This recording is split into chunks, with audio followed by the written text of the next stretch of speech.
വേണ്ടത്ര രീതിയിൽ തക്കതായ ഭാഷയിൽ പ്രതികരണങ്ങൾ ആരുടെ ഭാഗത്തുനിന്നും കണ്ടില്ല, ഇൻക്ലൂഡിങ് ഈ പറയുന്ന അമ്മ. ഇന്നിപ്പം മറ്റേ ആരെങ്കിലും തല്ലിയാലോ പെണ്ണുങ്ങളെ കളിയാക്കിയാലോ അതിനോ ഇതിനോ ഒക്കെ സകലമാന പേരും എടുത്തു വെച്ച് ചാടുന്നുണ്ട്. പക്ഷെ അന്ന് ആരെയും കണ്ടില്ല. അത് സത്യം തന്നെയാണ് ഇപ്പോഴും ഞാൻ പറയുന്നു.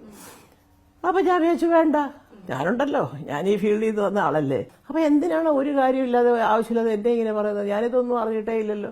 സ്ക്രിപ്റ്റ് കൊണ്ട് കയ്യിൽ തന്നു. എല്ലാ സീനുകളും എടുത്തു കഴിയുമ്പോൾ മുരളിയും കാണാറുണ്ട്, മോഹൻലാൽ കാണാറുണ്ട്, ആന്റണി കാണാറുണ്ട്. അപ്പൊ അവരൊന്നും പറയില്ലല്ലോ ഇത് വേണ്ടെന്ന്. പിന്നെ എന്താണ് ഇപ്പൊ ഒരു പ്രശ്നം വന്നത്? അപ്പൊ അതല്ല, അങ്ങനെയല്ല ഇത്.